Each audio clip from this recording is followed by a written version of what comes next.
Hi, welcome to AFTV. I've got Lee Judge with me. We've just beaten Burnley 5-0 here at Turf Moor. Lee, I described that. This is at half-time. I was sitting next to Robbie. I said, it's a joy to watch this team play today.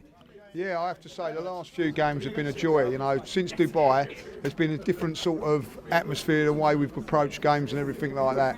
And listen, today you could see the way they was controlling the game, but also the biggest thing for me, the biggest compliment is at 3-4-0, substitutes coming on, don't matter who it was, the work rate of the team was sensational, right? And it starts from Martin Odegaard. It's no coincidence that since he's come back to form, how well Arsenal are playing. Yeah, they were singing, stadiums are empty everywhere we go. Great one. I love to have been able to say that I made that one up. That was quite clever, like, you know. But yeah, listen, I have to say, what can you say? It's incredible. Listen, 6 goals last week, 5 goals today.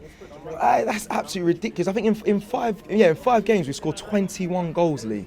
Well, it's frightening when you think of that, how they've done that, like, you know. And so what? It's a great response after, you know, Liverpool won earlier on quite comfortably, and then to you know, the icing on the cake, the chocolate on the sponge, or the cherry on the tree, or even a bit of jam on your rice. Like, you know what I mean? Like, Tottenham lost to Wolves at home. Oh. So what a great day it is, like, you know. Could you ask for a better day?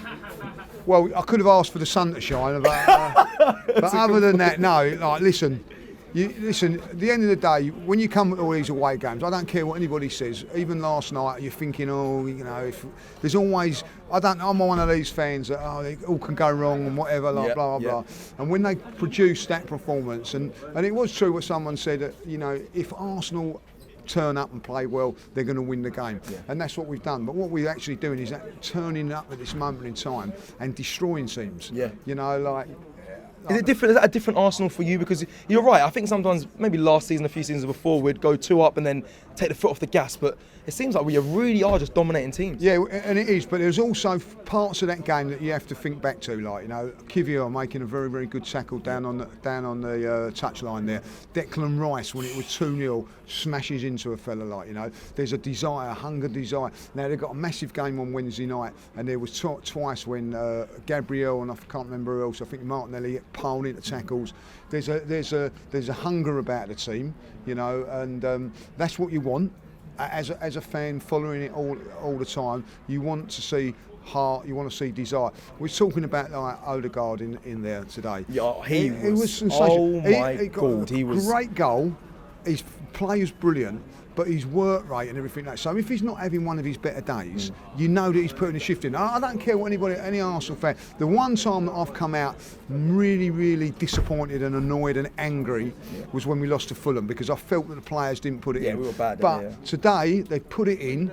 And they got the rewards. You know, against West Ham it was disappointing, but you could see that they put it in. Listen, you're always going to allow one poor performance and whatever, like, you know. But I was talking to Julian earlier on, there haven't been that many poor performances this season. No. If I'll be really honest, there hasn't. But listen, we got the result, 5-0. And whatever happens now, we go into Europe. We've done our job, and that's all you can keep doing, like, you know. And listen, you're all right. It's thoroughly enjoyable watching the Arsenal at the moment. It's incredible. I need to ask you this. Everyone talks about Man City saying they can just turn it on, go on a run.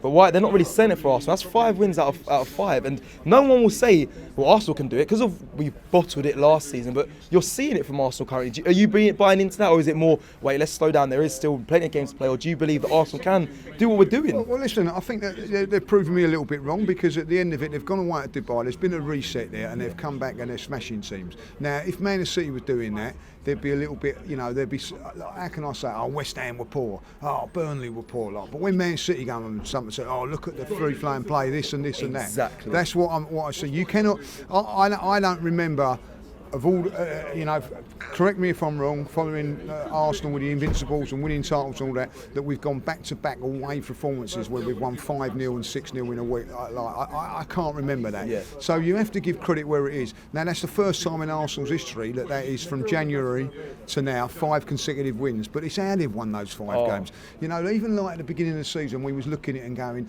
yeah, well, we've won the game, but we didn't play well, or this wasn't happening, we weren't really doing this. there's something not right here, not right here. At the moment, we're purring, we're winning games, and everything you look at, you're going, wow, that was good, this was good. What was great about today, not only the 5 goals, clean sheet. Defensively played really, really well. And it meant a lot to them defenders. You can see that it means to them. Like I watched Martinelli today, desperate for a goal, but working his socks off, not just going forward, going back as well. Even when he could actually say, "Oh, we're 4-0 up. I don't want to sprint back and all that." But he was helping out Kivior. By the way, he needs a big mention because his last couple of games he's been really, really superb. Not rocket science. Asked him to defend, and the kid can defend. Yeah. Do you know what I mean? So he's done very, very well. Ben White sort of was the one doing the inverting. And listen, at the end of the day, credit where credit's due to Kivior in particular. We are not turning around and saying, "Oh, we're missing Shinchenko. We're missing Tommy Asu." That's true. We're going to the midfield. We're not missing Partey. Up front, Jesus has been sensational at Nottingham Forest. But are we saying we're missing him? No, we're not, because people are delivering. Trossard, by the way, again, superb today, So a big up to Saka again. How many goals has that since he's come back? Listen, it's going really well, and now we can look forward to Portugal and hopefully a bit more weather, a bit of sun, a bit more weather. Bring your shorts. Quickly before we finish up, favourite goal out of the 5 for you? I'm going to say it because I've been bigging him up, and I thought he had a very, very good game today. Kai Havertz. If you look at that game last week, people criticise him all that. Yeah. He was involved. The assist before the assist today, in the first goal. Have a look at it when you watch it on TV. It's congested in that midfield. He pops it off, so for me, and I'm glad that he scored today. So yeah, Kai Havertz.